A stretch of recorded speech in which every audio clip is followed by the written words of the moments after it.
ശ്രദ്ധിക്കേണ്ട ചില കാര്യങ്ങൾ ഈ വേദഭാഗത്ത് കൂടെ ഒക്കെ ഇതിനോട് ചേർന്നുള്ള വാക്യങ്ങളിൽ കൂടെ ഞാൻ പറയുവാൻ ആഗ്രഹിക്കുന്നു. ஆகவே நாம் மிகுந்த கவனத்தோடு கவனிக்க வேண்டிய சில காரியங்கள் இந்த வேத வசனத்தில் இருக்கிறது என்பதை சொல்லுகிறேன். സമയത്തിന്റെ പരിമിതി മനസ്സിലാക്കിക്കൊണ്ട് എനിക്ക് മൂന്ന് കൂട്ടരോടാണ് ഇന്ന് രാത്രി സംസാരിക്കുവാനുള്ളത്. மூன்று தரத்தில் உள்ளதான மக்களோடு இன்று இரவு குறிக்கப்பட்ட நேரத்தில் பேச நான் விரும்புகிறேன். ഒന്ന് വിശ്വാസ ഗണത്തോട് സംസാരിക്കുവാനുണ്ട്. முதலாவது விசுவாச மக்களோடு பேச வேண்டிய காரியம். രണ്ട് ശുശ്രൂഷകരോട് സംസാരിക്കുവാനുണ്ട്. இரண்டாவது தேவ ஊழியர்களோடு பேச வேண்டிய காரியம். മൂന്ന് വിശ്വാസത്തിൽ അല്ലാത്ത കർത്താവിനെ അറിയാത്തവരായിട്ട് ആരെങ്കിലും ഈ സന്ദേശം കേൾക്കുന്നുണ്ടെങ്കിൽ അവരോടും ഒരു ദൂത് പറയുവാനുണ്ട്. மூன்றாவது இந்த கிறிஸ்தவ விசுவாசத்திற்குள்ளாக வராத யாராவது இருந்தால் அவர்களோடும் செய்தி சொல்ல வேண்டியது இருக்கிறது.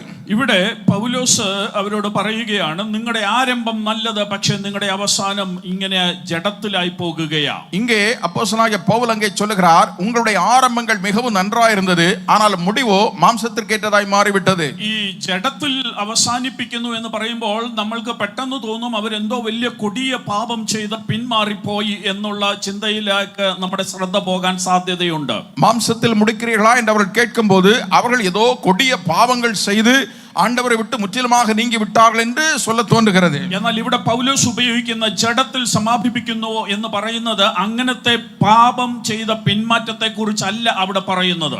ஆனால் இங்கே அப்போஸ்தலனாகிய பவுல் சொல்லும்போது அப்படிப்பட்ட கொடுமையான பாவம் செய்தவர்களாக அல்ல மாம்சத்தில் முடிக்கிற அனுபவம் என்பதை குறித்து அங்கே சொல்லுகிறார். എന്താണ് പൗലോസ് അവിടെ പറയുന്നത് എന്ന് അറിയണമെങ്കിൽ അതിന്റെ 6-ാം അധ്യായത്തിന്റെ 12-ാം വാക്യം വായിക്കാം. 6-ാം அதிகாரம் 12-ാം வசனத்தை வாசிக்கும் போதுதான் எதற்காக இந்த வார்த்தையை அவர் சொல்லுகிறார் என்பது நமக்கு புரியும். എന്താണ് ഈ ജഡം എന്ന് പൗലോസ് അവിടെ ഉദ്ദേശിക്കുന്നതെന്ന് നമുക്ക് അവിടെയാണ് മനസ്സിലാകുന്നത്.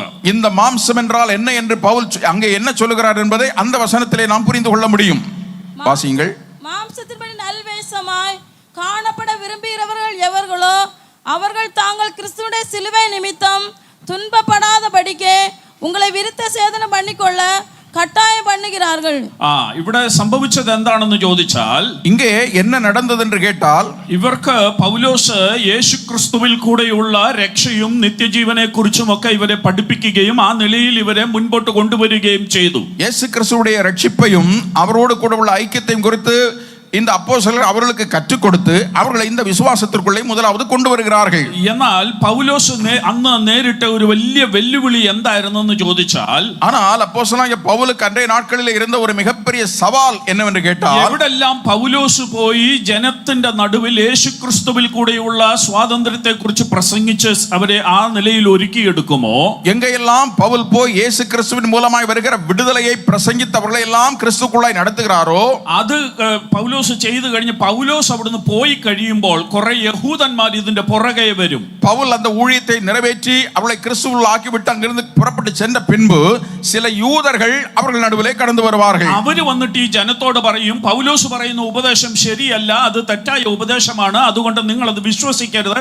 എന്ന് പറഞ്ഞ് ഇവരെ പിന്തിരിപ്പിക്കുവാൻ ശ്രമിക്കും. அவர்கள் வந்து பவுல் சொன்ன உபதேசங்கள் எல்லாம் தவறு, அவர் சொல்வதை நீங்கள் பின்பற்றக்கூடாது என்று சொல்லி இவர்களை பின்மாற்றத்திற்கு நேராக நடத்துவார்கள். ഇവിടെയും അതാണ് സംഭവിക്കുന്നത്. இந்த இடத்திலும் அதுதான் நடந்தது. 6:12 പറയുന്നത്, 6-ாம் அதிகாரம் 12-ாம் வசனத்தில் പറയുம்போது ഇങ്ങനെ കുറെ യഹൂദന്മാർ വന്ന് இப்படி சில யூதர்கள் அங்கே வந்து ഇവരോട് പറയുകയാണ്, இவர்களோடு சொல்லுகிறார், നിങ്ങൾ ഉപദ്രവം സഹിക്കാതിരിക്കണമെങ്കിൽ നിങ്ങൾ പരിച്ഛേദനയേറ്റ് നിങ്ങൾ ഈ ഞങ്ങളുടെ മാർഗത്തിൽ വന്നാൽ മതി എന്ന് പറഞ്ഞ് ഇവരെ പിന്തിരിപ്പിക്കുകയാണ്. உங்கள் வாழ்க்கையிலே நீங்கள் பிரதிகூலங்களையும் பிரச்சனைகளையும் அனுபவிக்காமல் இருக்க வேண்டுமானால் மறுபடியும் நீங்கள் விருத்த சேதனம் செய்து யூத மார்க்கத்தில் சேர்ந்து விடுங்கள் என்று சொன்னார்கள். 1-ാം നൂറ്റാണ്ടിലെ ആ സഭയുടെ കാലങ്ങളിൽ അന്ന് ഉപദ്രവം സഹിച്ചത് മുഴുവൻ ക്രിസ്തു നിമിത്തം ക്രിസ്ത്യാനികളാണ് ഉപദ്രവം സഹിച്ചത് മുഴുവൻ. 1-ാം நூற்றாண்டிலே கிறிஸ்தவர்கள் தான் கிறிஸ்துவ நிமித்தம் அந்த நாட்களில் அதிகமான உபத்திரவங்களை சகித்துக் கொண்டிருந்தார்கள். യഹൂദന്മാർക്ക് അങ്ങനെ വലിയ ഉപദ്രവം ഇല്ലായിരുന്നു.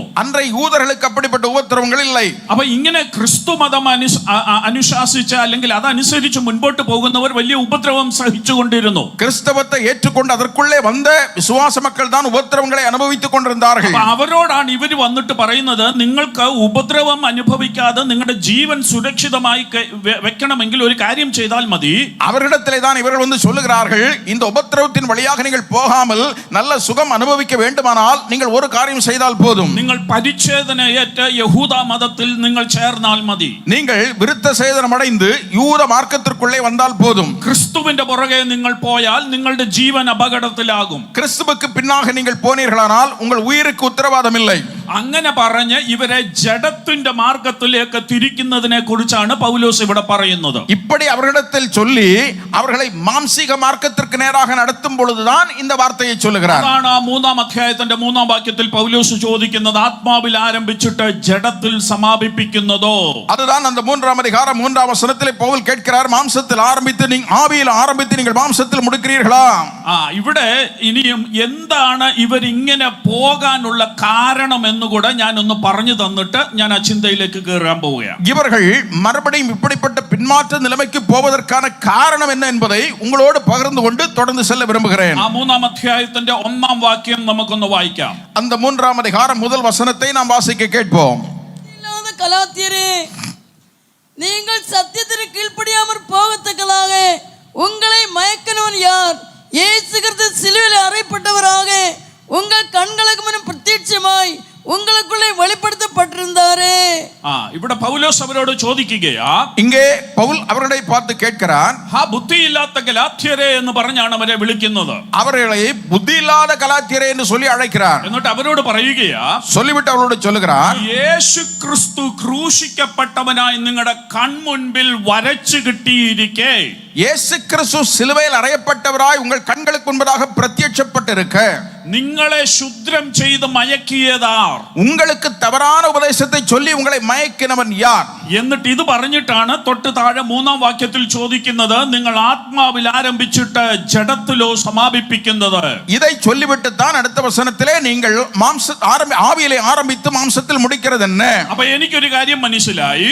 அப்போ நான் ஒரு காரியம் புரிந்து கொண்டேன். ഇവരിങ്ങനെ ജഡത്തിൽ ചെന്ന് അവസാനിക്കാനുള്ള അല്ലെങ്കിൽ ജഡത്തിലേക്ക് ഇവർ നീങ്ങാനുള്ള കാരണം, இப்படி மாம்சத்திற்கு ஏற்றபடி இவர்கள் கடந்து வர காரணம், ഇവരുടെ മുൻപിൽ വരച്ചു കിട്ടിയിരുന്ന ക്രിസ്തുവിൽ നിന്ന് ഇവരുടെ കണ്ണ് മാറിപ്പോയി. இவர்களுக்கு முன்னே கிடைத்த கிறிஸ்தவ தரிசனத்து காட்சிக்கு முன்பு காட்சியை விட்டு இவருடைய கண்கள் மாறி போனது. എന്താണ് ഇവരുടെ മുൻപിൽ വരച്ചു കിട്ടിയ ക്രിസ്തു? இவர்களுக்கு முன்னே அவர்கள் கண்ட கிறிஸ்துவின் தரிசனம் என்ன?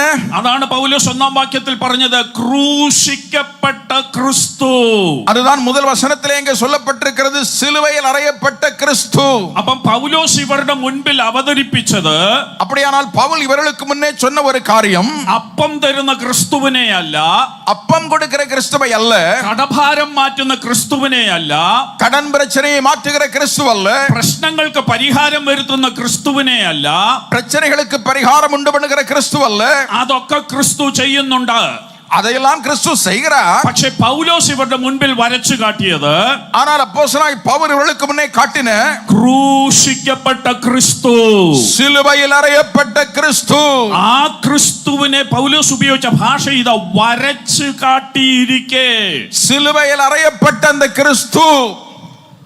അപ്പം ചുമ്മാതെ വാക്കുകൊണ്ട് അങ്ങ് പറഞ്ഞു പോകുകയല്ല പൗലോസ് ചെയ്തത്.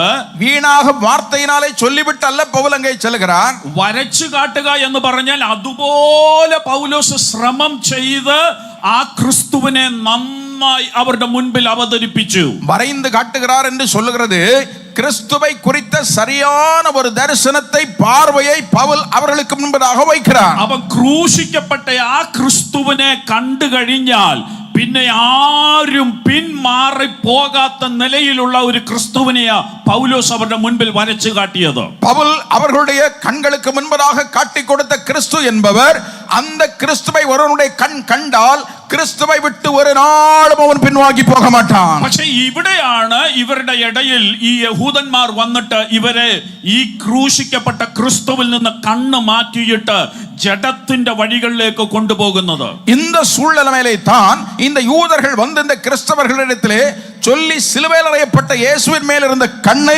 அதை விட்டு எடுக்க விட்டு മാംസத்திற்கு ஏற்றவைகளை ഉപദേശിக்கிறார்கள். ഇന്ന് രാത്രി ഞാൻ ഈ സന്ദേശം പറയുമ്പോൾ മറ്റൊരു പ്രസക്തമായ ചിന്ത കൂടെ ഞാനൊന്ന് പറഞ്ഞിട്ട് നിങ്ങളുടെ പരമാർത്ഥ മനസ്സുകളെ അതിലേക്ക് തിരിക്കട്ടെ. இந்த காரியங்களை இந்த இரவிலே உங்களோடு பகிர்ந்து கொள்வதற்கு முன்பதாக ஒரு முக்கியமான நாம் அறிந்து கொள்ள வேண்டிய ஒரு சத்தியத்தையும் கூட அதோடு சொல்லி நான் கடந்து போக விரும்புகிறேன்.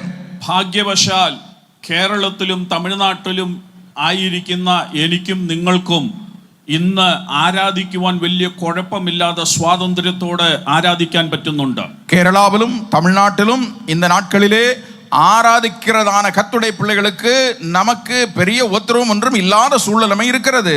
എന്നാൽ ഇവിടുന്ന് കുറച്ചുകൂടെ വടക്കോട്ട് നീങ്ങിയാൽ, ஆனால் கொஞ்சம் வடநாட்டு வட இந்தியா போன்ற இடத்திற்கு போனால், ബീഹാർ, രാജസ്ഥാന്, മധ്യപ്രദേശ്, ഉത്തർപ്രദേശ് ഇങ്ങനെയുള്ള പല സംസ്ഥാനങ്ങളിലേക്ക് പോയാൽ ഇതല്ല അവിടുത്തെ അവസ്ഥ. பீகார், மத்திய பிரதேசம் போன்ற வட மாநிலங்களுக்குள்ளே நாம் போனால் இப்படிப்பட்ட சூழ்நிலைமை அங்கே இல்லை. ഇങ്ങനെ സ്വാതന്ത്ര്യത്തോടൊക്കെ ഇരുന്ന് ആരാധിക്കാനുള്ള അവസരങ്ങൾ അവിടെ വളരെ കുറവായിട്ട് വന്നുകൊണ്ടിരിക്കുകയാണ്. இதுபோல விடுதலையோடு நாம் உட்கார்ந்து ஆராதிக்கக்கூடிய சூழ்நிலைமை மிகவும் குறைந்து வந்து கொண்டிருக்கிறது. എന്നാൽ ഇത് നാളെ കേരളത്തിലോ തമിഴ്നാട്ടിലോ വരത്തില്ലെന്ന് നമുക്ക് പറയാൻ പറ്റത്തില്ല. அந்த சூழ்நிலைமை நாளை கேரளாவிலோ தமிழ்நாட்டிலோ வராது என்று நாம் சொல்ல முடியாது. അങ്ങനെയെങ്കിൽ ഈ ഗലാത്യ വിശ്വാസികളെ പിന്തിരിപ്പിക്കാൻ ശ്രമിച്ച ശ്രമങ്ങൾ പോലെയുള്ള ശ്രമങ്ങൾ നമ്മുടെ നടുവിൽ വന്നാൽ ക്രൂശിക്കപ്പെട്ട ക്രിസ്തുവിൽ നിന്ന് കണ്ണു മാറാതെ നിൽക്കാനാണ് ഇന്ന് രാത്രി ഈ സന്ദേശം നിങ്ങൾക്ക് കൈമാറുന്നത്. அப்படியானால் கலாத்திய விசுவாசிகள் சிலுவையில் அறையப்பட்ட இயேசுவை விட்டு கண்களை அகற்றினது போல நம்முடைய வாழ்க்கையிலும் நேராமல் இருக்க வேண்டுமானால் நம்முடைய கண்கள் சரியாக சிலுவையில் அறையப்பட்ட கிறிஸ்துவின் மேல் பதிக்கப்பட்டிருக்க வேண்டும். ഈ ക്രൂശിക്കപ്പെട്ട ക്രിസ്തുവിൽ നിന്ന് കണ്ണു മാറാതിരുന്നാൽ നമ്മുടെ ജീവന്റെ അവസാന ശ്വാസം വരെയും നമ്മൾ ക്രിസ്തുവിന് വേണ്ടി നിൽക്കുന്നവരായി തീരും. இந்த சிலுவையில் அறையப்பட்ட கிறிஸ்துவின் மேலிருந்து நம்முடைய கண்கள் எடுக்கப்படாமல் இருந்தால், மாறாமல் இருந்தால், முடிவு பரியந்தம் நாம் இயேசுவுக்காக நிலைத்து நிற்க முடியும். അപ്പൊ ഇവർക്ക് സംഭവിച്ചത്, ക്രൂശിക്കപ്പെട്ട ക്രിസ്തുവിൽ നിന്ന് കണ്ണു മാറിയപ്പോൾ ഇവർ ജഡത്തിലേക്ക് നീങ്ങി. இவர்களுக்கு என்ன நடந்தது? சிலுவையில் அறையப்பட்ட இயேசுவின் மேல் இருந்த கண்களை எடுத்தபோது மாம்சத்திற்கேற்றபடி அவர்கள் മാറിവിட்டார்கள். ഞാൻ വചനത്തിൽ നിന്ന് ക്രൂശിക്കപ്പെട്ട ക്രിസ്തുവിൽ നിന്ന് കണ്ണു മാറുമ്പോൾ എങ്ങനെയാണ് നമ്മൾ ജഡത്തിൽ ചെന്ന് അവസാനിക്കുന്നത് എന്നുള്ള ഒരു 2, 3, 4 സമയമുണ്ടെങ്കിൽ 4 കാര്യങ്ങൾ പറയുവാൻ ആഗ്രഹിക്കുന്നു. சிலுவையில் அறையப்பட்ட இயேசுவின் மேல் இருந்த கண்கள் எடுக்கப்பட்டால் நம்முடைய வாழ்விலும் நாம் எப்படி மாம்சத்திற்கேற்றவர்களாய் மாறி விடுவோம் என்று சில 1, 2, 3, 4 குறிப்புகளை உங்களுக்கு சொல்ல விரும்புகிறேன். ഇനിയുമുള്ള കാര്യങ്ങൾ നിങ്ങൾ വളരെ ശ്രദ്ധയോടെ കേൾക്കണം. കാരണം ക്രൂശിക്കപ്പെട്ട ക്രിസ്തുവിൽ നിന്ന് കണ്ണു മാറിയാൽ നമ്മളിൽ സംഭവിക്കുന്ന കാര്യമാണ് ഇനിയും ഞാൻ പറയാൻ പോകുന്നത്. இனி சொல்லப்படுகிற காரியங்களை நீங்கள் மிக கவனமாக கேட்க வேண்டும். காரணம், சிலுவையில் அறையப்பட்ட இயேசுவின் மேல் இருந்த கண்கள் நாம் எடுக்கப்பட்டால் என்னவெல்லாம் நம்முடைய வாழ்க்கையில் சம்பவிக்கும் என்பதை சொல்ல போகிறேன். നമ്മൾ ജഡത്തിൽ ചെന്ന് അവസാനിക്കാതിരിക്കാൻ ക്രൂശിക്കപ്പെട്ട ക്രിസ്തുവിൽ കണ്ണ് ഉടക്കി നിൽക്കണം. மாம்சத்தில் போய் நாம் சேராதபடிக்கு சிலுவையில் அறையப்பட்ட இயேசுவின் மேல் நம்முடைய கண்கள் நிரந்தரமாக பதிக்கப்பட வேண்டும். ക്രൂശിക്കപ്പെട്ട ക്രിസ്തുവിൽ നിന്ന് കണ്ണു മാറുമ്പോൾ ഒന്നാമത് സംഭവിക്കുന്ന, ജഡത്തിലേക്ക് നമ്മളെ നയിക്കുന്ന ഒന്നാമത്തെ കാര്യം എന്താണെന്ന് പറയാം. சிலுவையில் அறையப்பட்ட இயேசுவின் மேல் நம்முடைய கண்கள் எடுக்கப்படும் போது மாம்சத்திற்கு நேராக நாம் போவதற்கான காரணங்களில் ஒன்று நான் சொல்ல போகிறேன். 1 കൊരിന്ത്യർ 1-ാം അധ്യായം അതിന്റെ 11 മുതൽ 13 വരെയുള്ള വാക്യങ്ങൾ നമുക്കൊന്ന് വായിക്കാം. 1 കൊരിന്ത്യർ 1-ാം அதிகாரம் அந்த 11 முதல் 13 வரைக்கும் உள்ள வசனங்களை நாம் வாசிப்போம். ஏனெனில் என் சகோதரரே, உங்களுக்குள்ளே வாக்குவாதங்கள் உண்டென்று குலோவேயாளின் வீட்டாரால் உங்களை குறித்து எனக்கு அறிவிக்கப்பட்டது. உங்களில் சிலர் நான் பவுலை சேர்ந்தவன் என்றும், நான் அப்பல்லோவை சேர்ந்தவன் என்றும், நான் கேபாவை சேர்ந்தவன் என்றும், நான் கிறிஸ்துவை சேர்ந்தவன் என்றும் சொல்லுகிறபடியால் நான் இப்படி சொல்லுகிறேன். கிறிஸ்து பிரிந்திருக்கிறாரா? பவுலா உங்களுக்காக சிலுவையில் அறையப்பட்டான். பவுலின் நாமத்தினாலே ஞானஸ்நானம் பெற்றீர்கள். മതി, താങ്ക് യു. ഇവിടെ കൊരിന്ത്യ സഭയ്ക്ക് പൗലോസ് എഴുതുന്ന ലേഖനത്തിൽ നിന്നാണ് നമ്മൾ വായിച്ചു കേട്ടത്. இங்கே கொரிந்து பட்டணத்து சபை விசுவாசிகளுக்கு பவுல் எழுதுவதிலிருந்து நாம் வாசிக்க கேட்டோம். നല്ല അനുഗ്രഹിക്കപ്പെട്ട ഒരു സഭ, நல்ல ஆசீர்வதிக்கப்பட்ட ஒரு சபை.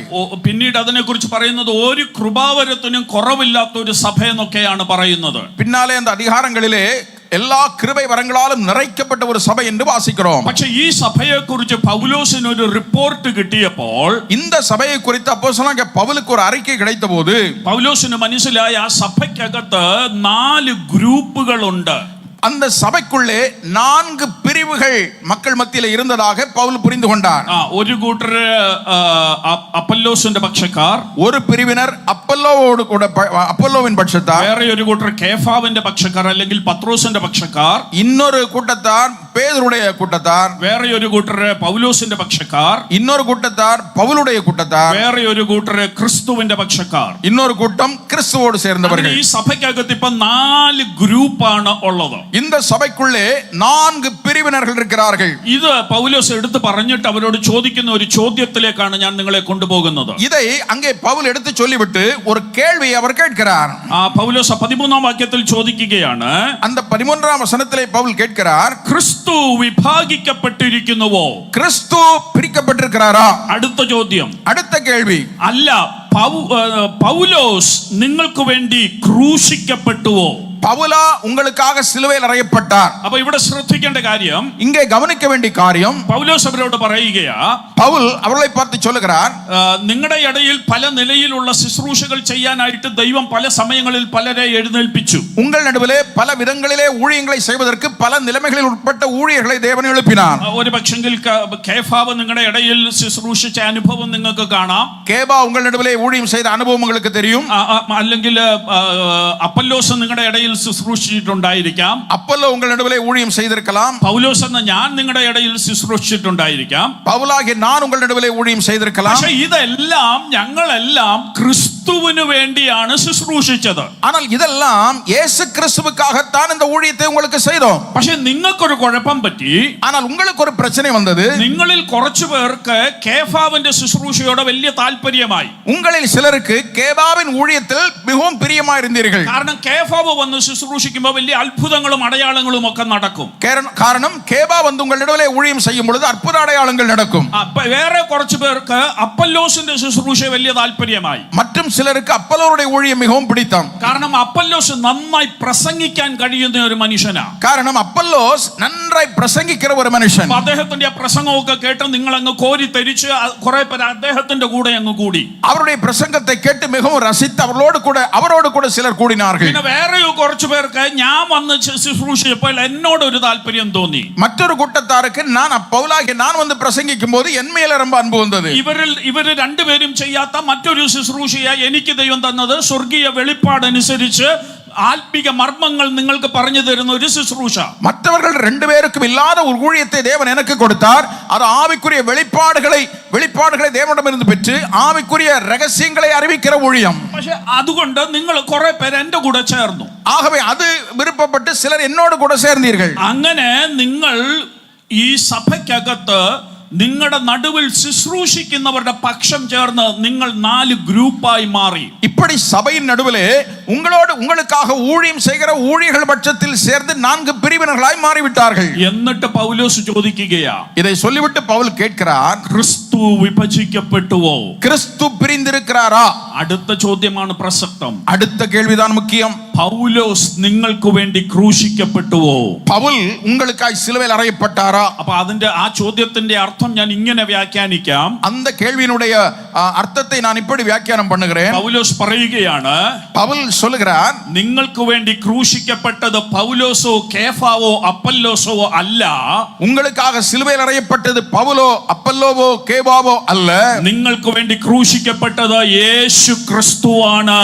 உங்களுக்காய் சிலுவையில் அறையப்பட்டது இயேசு கிறிஸ்துதான். അതുകൊണ്ട് ആരും നിങ്ങളുടെ ഇടയിൽ വന്ന് ശുശ്രൂഷിച്ചാലും, ஆகவே மற்ற யார் உங்கள் நடுவிலே வந்து ஊழியம் செய்தாலும் നിങ്ങളുടെ കണ്ണ് ശുശ്രൂഷകന്മാരുടെ മുകളിൽ അല്ല വീഴേണ്ടത്, മറിച്ച് ക്രൂശിക്കപ്പെട്ട ക്രിസ്തുവിൽ നിങ്ങളുടെ കണ്ണ് വീഴണം. உங்களுடைய கண் ஊழியக்காரர்களுக்கு மேல் அல்ல, சிலுவையில் அறையப்பட்ட இயேசுவின் மேல் தான் வைக்கப்பட வேண்டும். എപ്പോൾ നിങ്ങളുടെ കണ്ണ് ക്രിസ്തുവിൽ നിന്ന് മാറിയിട്ട് ശുശ്രൂഷിക്കുന്നവരിലേക്ക് വീഴുമോ അന്ന് നിങ്ങളുടെ സഭയിൽ വിഭജനം സംഭവിക്കും.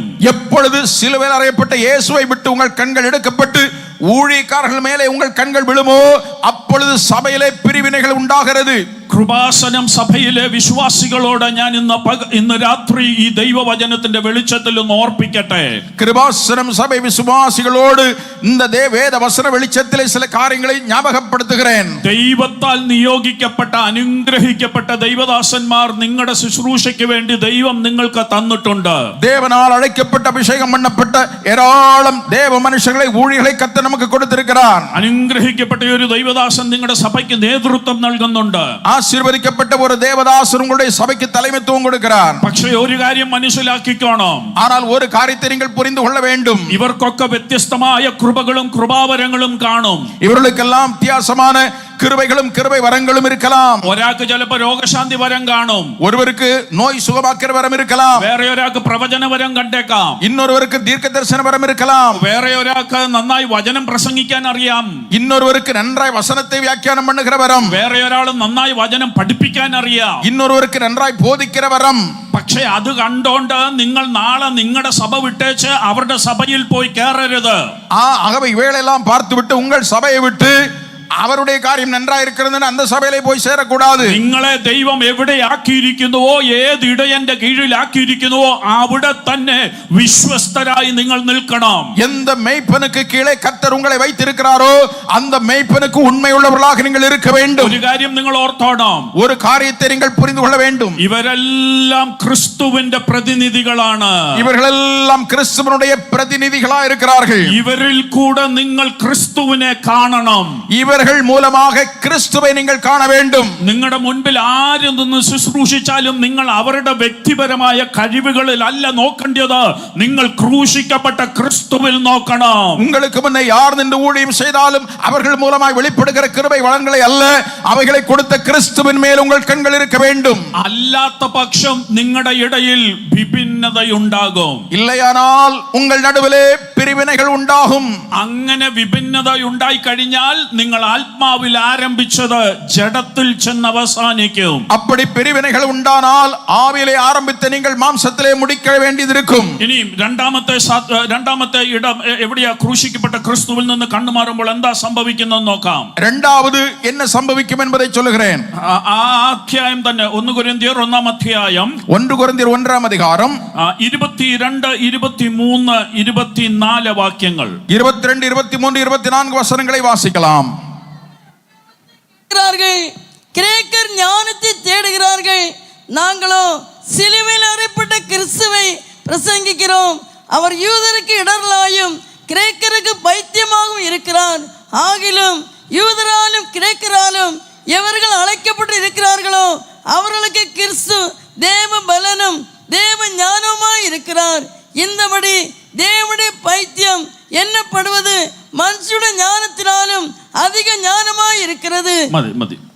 ഇനിയും ഞാൻ ദൈവദാസന്മാരോട് ഒന്ന് പറയുവാൻ പോകുകയാണ്. ഇനി കർത്തരുടെ ഊഴിയர்களോട് ചില കാര്യങ്ങളെ சொல்ல போகிறேன். അതുകൊണ്ട് നിങ്ങൾ കേൾക്കണ്ടെന്നല്ല, നിങ്ങൾക്കും ഉള്ളത് അതിനകത്ത് ഞാൻ പറയാൻ പോകുകയാണ്. நீங்கள் அதற்காக கேட்க வேண்டாம் என்றல்ல, உங்களுக்கும் உரியதுதான். ഈ കൊരിന്ത് സഭയിൽ ഒരു പ്രശ്നമുണ്ടായിരുന്നു. இந்த கொரிந்து சபையிலே ஒரு பிரச்சனை இருந்தது. അവിടെ വരുന്ന വിശ്വാസികൾ എന്ന് പറയുന്നത് പല ഇടങ്ങളിൽ നിന്ന്, പല സമൂഹത്തിൽ നിന്നുള്ളവരാണ് അവിടെ വരുന്നത്. அங்கு கொரிந்து பட்டண விசுவாசிகள் என்று சொல்வது பல சமூகங்களிலிருந்து, பல மக்கள் கூட்டங்களிலிருந்து வித்தியாசமான மக்கள் வருவார்கள். അതൊരു വ്യവസായ ബിസിനസ് പട്ടണമായിരുന്നു. அது ஒரு வியாபார பட்டணமாக இருந்தது. അതുകൊണ്ട് പല ജാതികളിൽ, പല രാജ്യങ്ങളിൽ നിന്നുള്ളവരൊക്കെ ഈ സഭയ്ക്കകത്തുണ്ട്. ஆகவே பல ராஜ்யங்களிலிருந்தும் பல இடங்களிலிருந்தும் பலர் வருவார்கள். പ്രധാനമായിട്ട് 2 കൂട്ടര്. முக்கியமாக 2 கூட்டம் ஜனங்கள். ഒന്ന് ഗ്രേക്കന്മാർ, முதலாவது கிரேக்கர்கள், 2 യഹൂദന്മാർ, இரண்டாவது யூதர்கள். അപ്പൊ ഇവർ രണ്ടുപേരും ഈ സഭയ്ക്കകത്തുണ്ട്. 2 കൂട്ടത്താരും സഭയ്ക്കുള്ളേ ഉണ്ട്. അപ്പൊ ഇവരുടെ ഒരു സഭായോഗത്തിലേക്ക് ഞാൻ നിങ്ങളെ ഒന്ന് കൊണ്ടുപോകാൻ പോവുകയാണ്. ഇവരുടെ ഒരു സഭ ആരാധനയ്ക്കുള്ളേ ഉങ്ങളെ ഞാൻ கொண்டு செல்ல விரும்புகிறேன். അവരുടെ ഒരു സഭായോഗം നടക്കുകയാ. അവരുടെ ഒരു സഭ ആരാധന നടക്കുന്നത്. അന്ന് അവിടെ പ്രസംഗിക്കാൻ വന്നത്, അங்கே പ്രസംഗിക്ക വന്ന പ്രസംഗിയാർ നല്ല അത്ഭുതങ്ങളും അടയാളങ്ങളും ഒക്കെ ചെയ്യുന്ന, നല്ല വീര്യപ്രവൃത്തികൾ ചെയ്യുന്ന ഒരു അനുഗ്രഹീത കൃപാവരമുള്ള ദൈവദാസൻ, ആശീർവദിക്കപ്പെട്ട കൃപൈ വരങ്ങൾ ഉള്ള നല്ല അത്ഭുത അടയാളങ്ങൾ ചെയ്യുന്ന ഒരു ഊഴിയക്കാരൻ. അപ്പം അദ്ദേഹം ശുശ്രൂഷിച്ചു. അവർ ഊഴിയം ചെയ്താർ. ആത്മാവിന്റെ ഭയങ്കര ചലനമുണ്ടായി. ആവിനാലെ ഭയങ്കര എളുപ്പത്തിൽ ഉണ്ടാനത്. ഈ ചലനമൊക്കെ ഉണ്ടായപ്പോൾ ഒത്തിരി രോഗികൾ സൗഖ്യമായി. இந்த எழுப்புதல் வந்தபோது அநேக வியாதிஸ்தர்கள் சுகமானார்கள். ഭൂതങ്ങൾ വിട്ടുമാറി. പിശാചുകൾ അലറി ഓടിനது. വലിയ ദൈവപ്രവൃത്തി അവിടെ സംഭവിച്ചു. தேவனுடைய கிரியை பிரத்யட்சமாய் வெளிப்பட்டது. അനുഗ്രഹിക്കപ്പെട്ട സഭായോഗം കഴിഞ്ഞു. ஆசீர்வதிக்கப்பட்ட சபை ஆராதனை முடிந்தது. ഈ സഭായോഗം കഴിഞ്ഞ് എല്ലാവരും പുറത്തോട്ട് ഇറങ്ങിയപ്പോൾ, இந்த சபை ஆராதனை முடிந்த எல்லாரும் வெளியே வந்தபோது, ഞാൻ ആ സഭയിൽ, ആ ആരാധനയിൽ കൂടിയിരുന്ന ഒരു ഗ്രേക്കനെ ഇങ്ങ് വിളിച്ചു. அந்த ஆராதனையில் பங்கு பெற்ற ஒரு கிரேக்கனை நான் அழைத்தேன். ഞാൻ വിളിച്ചിട്ട് ചോദിച്ചു, நான் അழைத்து കേട്ടேൻ, എങ്ങനെ ഉണ്ടായിരുന്നു ഇന്നത്തെ സഭായോഗം? இன்றைய ஆராதனை எப்படி இருந்தது? അപ്പൊ അദ്ദേഹം പറയുവാ, அவர் சொல்லுகிறார், എന്തോ സഭായോഗം, இது என்ன சபை ஆராதனை? വല്ല വചനവും പറഞ്ഞോ? ஏதாவது வசனம் பேசினாரா? എന്തെങ്കിലും ആത്മീക കാര്യങ്ങളെ കുറിച്ച് വല്ല പ്രസംഗവും വല്ല കാര്യങ്ങളും ഉണ്ടായിരുന്നോ? ஏதாவது ஆவிக்குரிய ரகசியங்களை ஏதாவது சொல்லி பிரசங்கம் பண்ணாரா? അങ്ങേര് അവിടെ നിന്ന് ചുമ്മാ കുറെ കിടന്ന് അലച്ചു. அவர் அங்க கிடந்து கொஞ்சம் சும்மா சத்தம் போட்டாரு. അവിടെ കിടന്ന് കുറെ പേര് സൗഖ്യമാകുന്നു എന്നൊക്കെ പറഞ്ഞു. கொஞ்சம் பேர் சுகமாகிறார்கள் என்று சத்தம் போட்டார். അങ്ങനെ ഏതാണ്ടൊക്കെ ചുമ്മാ കുറെ ഇറങ്ങി കുറെ ഏതാണ്ടൊക്കെ ചെയ്തു പോയി. ഇതാണോ സഭായോഗം? அப்படி ഇറങ്ങി சில കാര്യങ്ങൾ എല്ലാം ചെയ്തു വിട്ട് പോனா இதுதானா சபை ஆராதனை? ഇതിനകത്ത് എന്തോ വചനം പോലുമില്ല.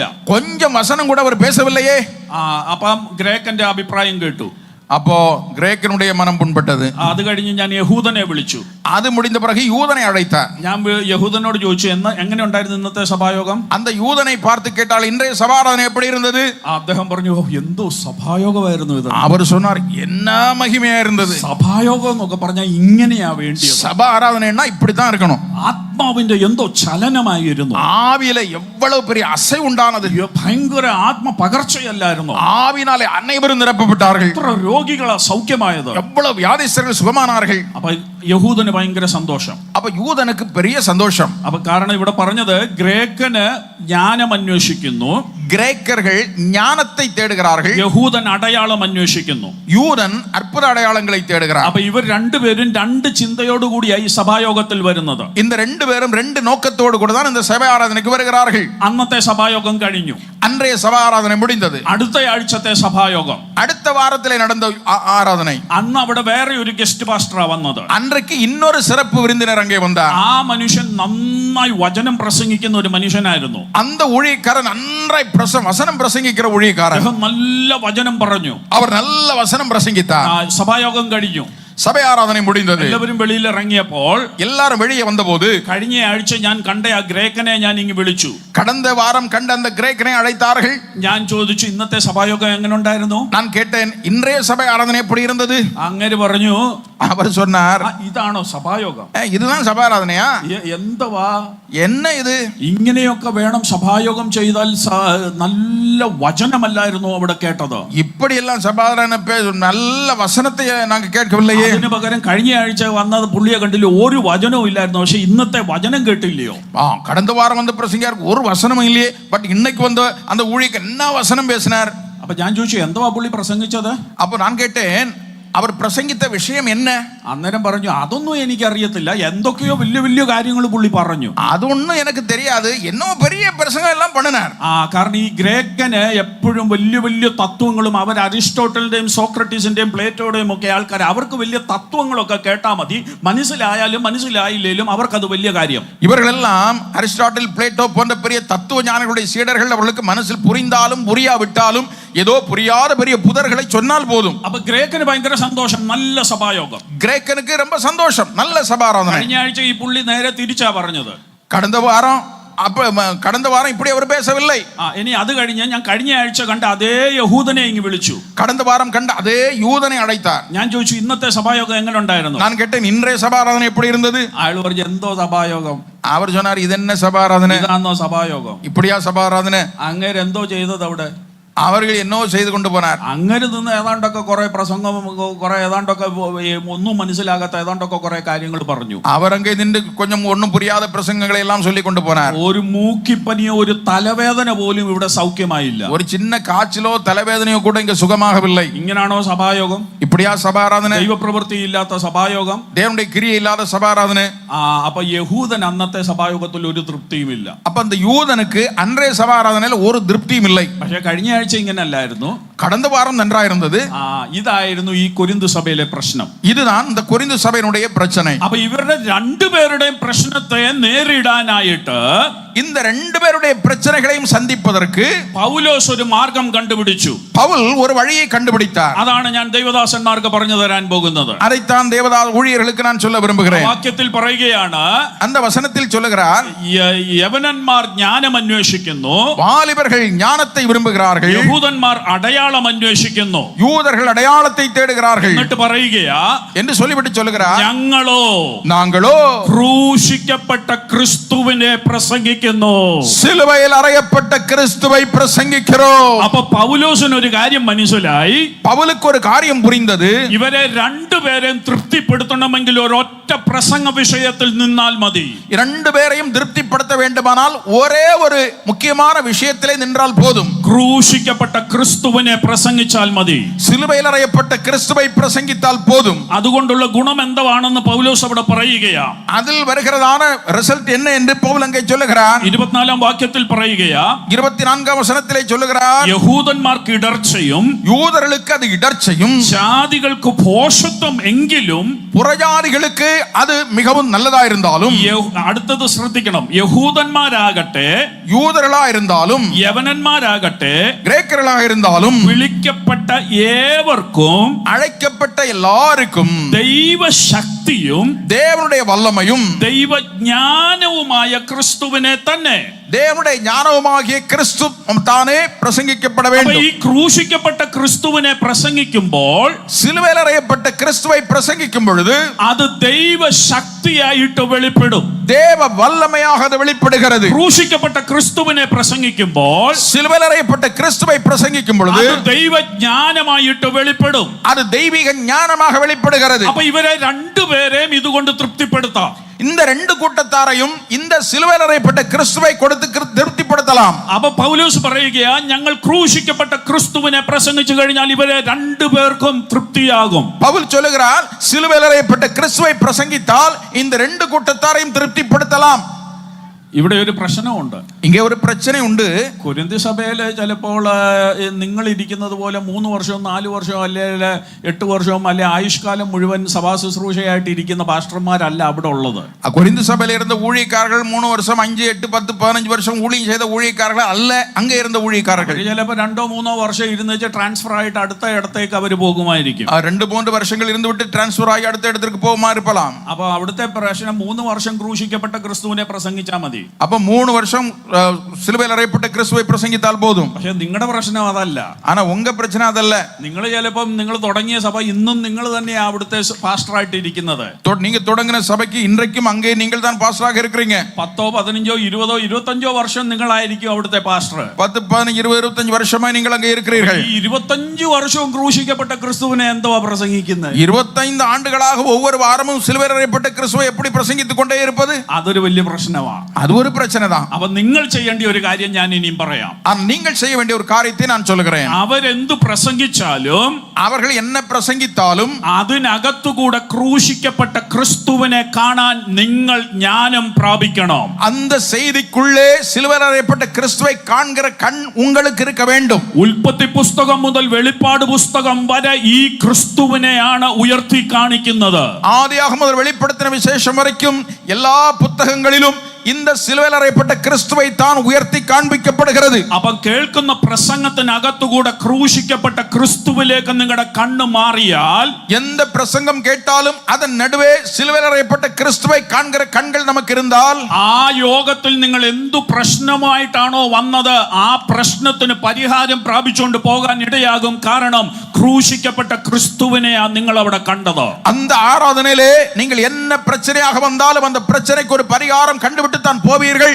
காரணம் உங்கள் கண்கள் சிலுவையில் அறையப்பட்ட கிறிஸ்துவை கண்டது. അതുകൊണ്ട് ദൈവദാസന്മാർ കഴിവുള്ളിടത്തോളം ക്രൂശിക്കപ്പെട്ട ക്രിസ്തുവിനെ ചിത്രീകരിക്കുവാൻ ജനത്തിന് കൊടുക്കുവാൻ ശ്രമിക്കണം. ஆகவே தேவதாசன்மார்கள் முடிந்த வரைக்கும் சிலுவையில் அறையப்பட்ட கிறிஸ்துவை கொடுக்க பிரயாசப்பட வேண்டும். அப்போ അതിനകത്ത് രോഗസൗഖ്യം വ്യാപരിക്കും. அப்படியானால் அதற்குள்ளே வியாதியிலிருந்து சுகம் உண்டாகும். അതിനകത്ത് അത്ഭുതങ്ങളും അടയാളങ്ങളും നടക്കും. அதற்குள்ளே அற்புத அடையாளங்கள் நடக்கும். അപ്പൊ തന്നെ ജീവിതത്തിന്റെ പ്രശ്നങ്ങളും ചോദ്യങ്ങളുമായിട്ട് വന്നിരിക്കുന്നവർക്ക് അതിനകത്ത് ഉത്തരം കണ്ടെത്താൻ ജ്ഞാനം കിട്ടും. வாழ்க்கையிலே பிரச்சனைகளும் கேள்விகளோடு வந்திருக்கிற மக்களுக்கு அதிலே விடைகள் உண்டாகும். ഇത് സംഭവിച്ചില്ലെങ്കിൽ, இது நடக்கவில்லை என்றால் ജനത്തിന്റെ ഹൃദയം ക്ഷീണിക്കും.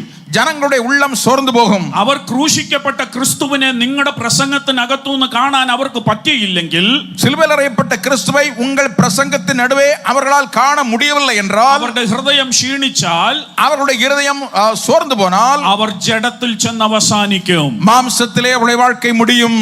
അപ്പോൾ നിങ്ങൾ ശ്രദ്ധിക്കേണ്ടത്, அப்படியானால் நீங்கள் கவனிக்க வேண்டியது, ആത്മാവിൽ ആരംഭിച്ച നിങ്ങൾ, ஆவியிலே ஆரம்பித்த நீங்கள் ആത്മാവിൽ തുടർന്ന് മുൻപോട്ട് പോയി ஆவியிலே தொடர்ந்து முன்னே சென்று ആവിയിൽ ചെന്ന് അവസാനിക്കണമെങ്കിൽ, ஆவியிலே முடிக்க வேண்டும் என்றால், നിങ്ങൾ കേൾക്കുന്ന എല്ലാ പ്രസംഗത്തിലും നിങ്ങൾ ക്രൂശിക്കപ്പെട്ട ക്രിസ്തുവിനെ കാണുവാൻ ശ്രമിക്കണം. நீங்கள் கேட்கிற எல்லா பிரசங்கத்திலும் சிலுவையில் அறையப்பட்ட கிறிஸ்துவை காண்கிற கண்கள் உங்களுக்கு உண்டாயிருக்க வேண்டும். അപ്പോൾ രണ്ടാമത്തെ വിഷയം അവിടെയാണ്. ക്രൂശിക്കപ്പെട്ട ക്രിസ്തുവിനെ നമ്മൾ പ്രസംഗിക്കാത്തിടത്തോളം കാലം ജനം ജഡത്തിൽ ചെന്ന് അവസാനിക്കും. இரண்டாவதாக அங்கே சிலுவையில் அறையப்பட்ட கிறிஸ்துவை முக்கியப்படுத்தி பிரசங்கிக்காவிட்டால் ஜனம் மாம்சத்திலே போய் முடிவார்கள். ഇനി മൂന്നാമത്തെ വിഷയത്തിൽ വരാം. ക്രൂശിക്കപ്പെട്ട ക്രിസ്തുവിൽ നിന്ന് കണ്ണു മാറുമ്പോൾ എന്താ സംഭവിക്കുന്നതെന്ന് പറയാം.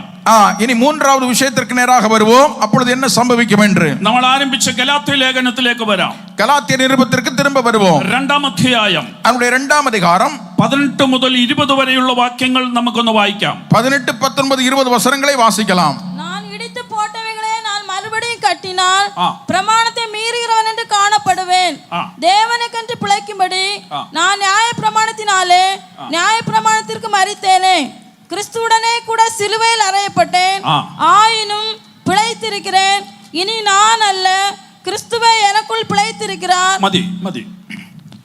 ഇവിടുത്തെ വിഷയം എന്താണെന്ന് ഇനിയും ഞാൻ പറയാം. இங்கே உள்ள காரியம் என்ன என்று சொல்லுகிறேன். ഇത് എല്ലാവരും ശ്രദ്ധിക്കേണ്ട കാര്യമാണ്. எல்லாரும் மிக கவனமாக கவனிக்க வேண்டும்.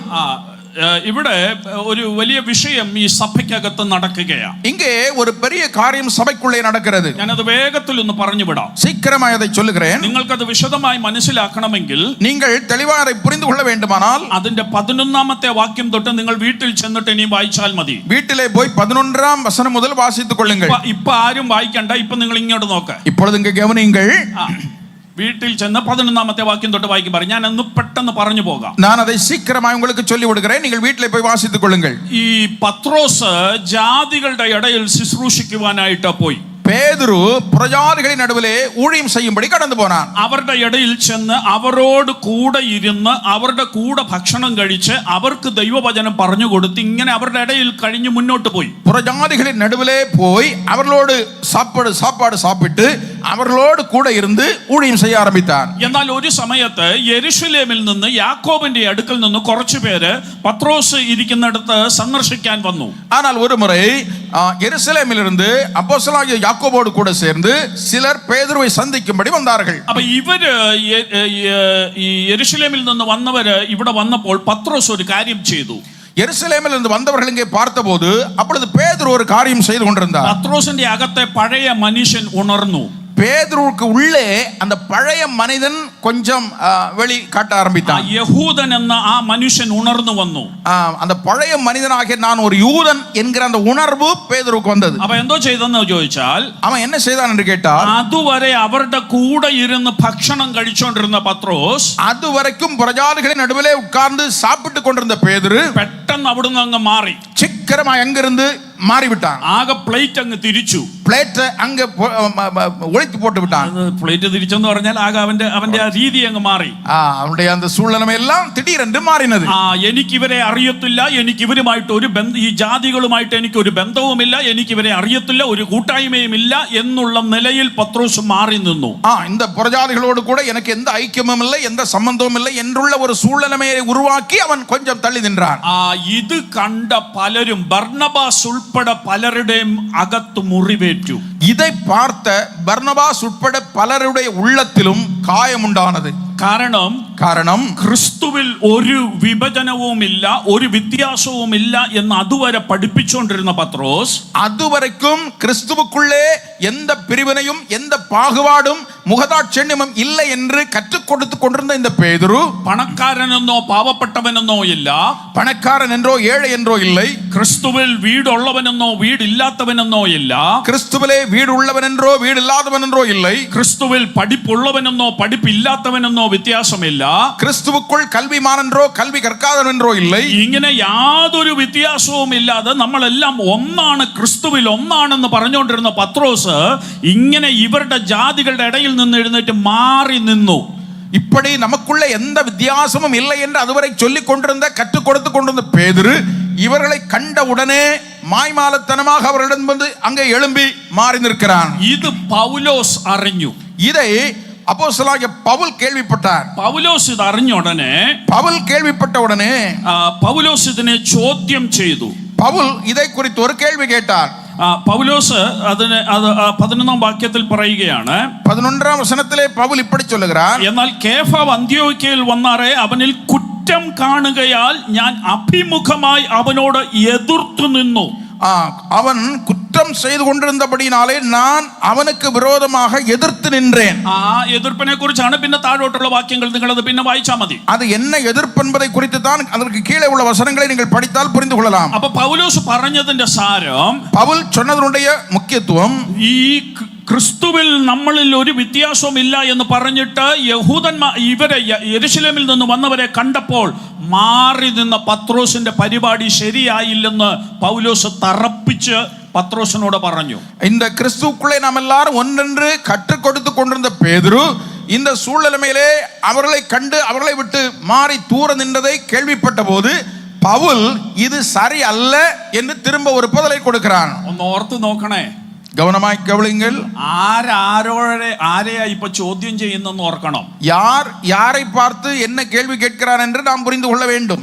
സഭ പണിയാൻ താക്കോല് കർത്താവ് ഏൽപ്പിച്ച പത്രോസിനെയാണ് പിന്നെ ശിഷ്യനായി വന്ന പൗലോസ് ഇപ്പൊ ചോദ്യം ചെയ്യുന്നത്. சபையினுடைய ஆரம்பகால திறவுகோலை பெற்றுக்கொண்ட பேதுருவை ஆக்கும், அதற்கு பின்னே ஊழியத்திற்கு வந்த பவுல் கேள்வி கேட்கிறான். അപ്പം ആ പൗലോസ് ഇത് പറഞ്ഞപ്പോൾ, அந்த பவுல் இதை சொன்ன பொழுது പത്രോസ് അതിനെ എതിർത്തില്ല. பவுல் அதை எதிர்க்கவில்லை, பேதுரு அதை எதிர்க்கவில்லை. അതായിരുന്നു ആദ്യ സഭയുടെ ഗുണം എന്ന് പറയുന്നത്. அதுதான் ஆதி திருச்சபையினுடைய குணாதிசயம்.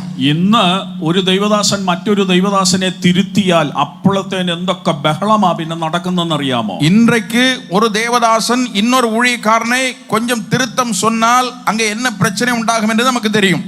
അപ്പൊ ഇവിടെ പൗലോസ് ഇത് തിരുത്തി. പൗൽ ഇதை തിരുത്തുகிறாൻ. ചോദ്യം ചെയ്തു. എന്നിട്ട് പറഞ്ഞു, നീ ചെയ്തത് തെറ്റാണ് എന്ന് പത്രോസിന്റെ മുഖത്തു നോക്കി പറഞ്ഞു. പേതുരുடைய മുഖത്തെ பார்த்து നീ ചെയ്തത് തവറെന്ന് പൗൽ சொல்லுகிறார். കാരണം നമ്മൾ ക്രിസ്തുവിൽ ഒന്നാണ് എന്നാണ് വിശ്വസിക്കുന്നത്. കാരണം ക്രിസ്തുവിൽ നാം ഒന്ന് என்பதை നാം വിശ്വസിக்கிறோம். ഇത് പറഞ്ഞിട്ടാണ് പൗലോസ് പറയുന്നത്, ഇதை சொல்லிவிட்டு தான் പൗൽ சொல்லுகிறார், ഞാൻ 18-ാം വാക്യം, ഞാൻ പൊളിച്ചത് വീണ്ടും പണിതാൽ ഞാൻ ലംഘനക്കാരനെന്ന് എന്നെ തന്നെ തെളിയിക്കുന്നു. நான் இடித்து போன்றதை மீண்டும் கட்டினால் நான் கற்பனையை மீறுகிறவன் என்று நிரூபிக்கப்படுகிறேன். ഇവിടെ എന്തുവാ ഇടിച്ചു പോട്ടത്? அவர் இடித்து போட்ட காரியம் என்ன? ക്രിസ്തുവിൽ നമുക്കൊരു വിഭജനമില്ല. ക്രിസ്തുവുക്കുள்ளே നമുക്കൊരു പിരിവിന இல்லை. യഹൂദനായാലും ജാതിയായാലും നമ്മളെല്ലാം ക്രിസ്തുവിൽ ഒന്നാണ്. യൂതനാനാലും പുറജാതിയാനാലും നമ്മളെല്ലാവരും ക്രിസ്തുവുക്കുള്ളേ ഒന്ന്. ഈ പത്രോസിനേക്കാൾ വലിയ യഹൂദ മഹാത്മ്യം പറയുവാനുള്ള മനുഷ്യനാണ് പൗലോസ്. இந்த பேதுருவை பார்க்கலும் அதிகமாக யூத மார்க்கத்தை குறித்து பெருமை பாராட்ட வேண்டிய மனுஷன் தான் இந்த പൗൽ.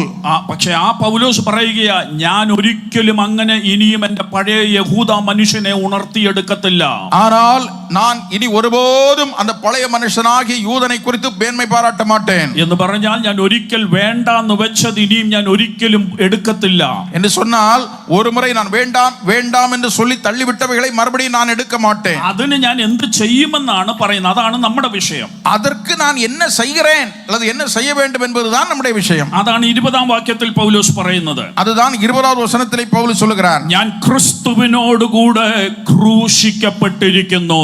நான் கிறிஸ்துவோடு கூட சிலுவையில் அறையப்பட்டேன். അപ്പൊ ക്രിസ്തുവിനോട് കൂടെ ക്രൂശിക്കപ്പെട്ടിരിക്കുന്ന അനുഭവത്തിൽ ഇരിക്കണമെങ്കിൽ, கிறிஸ்துவோடு கூட சிலுவையில் அறையப்பட்ட அனுபவத்திற்குள்ளே நாம் இருக்க வேண்டும் என்றால், എന്റെ കൺമുൻപിൽ നിന്ന് ക്രൂശിക്കപ്പെട്ട ക്രിസ്തുവിന്റെ ചിത്രം മാഞ്ഞു മാഞ്ഞു പോകാൻ പാടില്ല. என் கண் முன்னே நிற்கிறதான சிலுவையில் அறையப்பட்ட கிறிஸ்துவின் அந்த சித்திரம் படம் நம் கண்களை விட்டு மாறக்கூடாது. എപ്പോൾ ക്രൂശിക്കപ്പെട്ട ക്രിസ്തുവിൽ നിന്ന് എന്റെ കണ്ണ് മാറുമോ, எப்பொழுது சிலுவையில் அறையப்பட்ட கிறிஸ்துவின் மேல் இருக்கிற கண் எடுக்கப்படுகிறதோ, അപ്പോൾ ഞാൻ ക്രൂശിക്കപ്പെട്ട ക്രിസ്തുവിനോട് കൂടെയുള്ള അനുഭവത്തിൽ നിന്ന് ഞാൻ മാറിപ്പോകും. அப்பொழுதே சிலுவையில் அறையப்பட்ட கிறிஸ்துவோடு கூட உள்ள என்னுடைய அனுபவம் அதிலிருந்து மாற்றப்படுகிறது. ആ അനുഭവം വന്നു കഴിയുമ്പോൾ, அந்த அனுபவம் எனக்குள்ளே வரும் பொழுது ഞാൻ പെതുക്കെ ജഡത്തിൽ ചെന്ന് അവസാനിക്കും. நான் மெதுவாக மாம்சத்திற்கு நேராக கடந்து போகிறேன். ഒന്നുകൂടെ പറഞ്ഞാൽ, ഞാൻ പണ്ട് വേണ്ടാന്ന് വെച്ചതും ഞാൻ പൊളിച്ചു കളഞ്ഞതും ഞാൻ വീണ്ടും പണിയുവാൻ ഇടയായി തീരും. அப்படி என்று சொன்னால் நான் வேண்டாம் என்று இடித்து போட்டவைகளை எல்லாம் மறுபடியும் திரும்ப எடுப்பித்து கட்டுகிறேன். ഇന്ന് രാത്രി ഇവിടെ ഇരിക്കുന്ന ദൈവജനത്തോടെ ഞാൻ പറയട്ടെ, இந்த இரவு இங்கே இருக்கிற தேவ பிள்ளைகளோடு நான் பேசுகிறேன். നമ്മളൊക്കെ കർത്താവിനെ അറിയുവാൻ തീരുമാനിച്ച് മുൻപോട്ട് വന്നപ്പോൾ, நாம் எல்லாரும் கர்த்தரை அறிந்து கிருபைக்குள்ளே முன்னே வந்த பொழுது നമ്മളൊക്കെ വലിയ തീരുമാനങ്ങൾ എടുത്തു. நாம் எல்லாரும் பல தீர்மானங்களை எடுத்தோம். ഞാൻ ഇനിയും ഒരിക്കലും കള്ളം പറയത്തില്ല,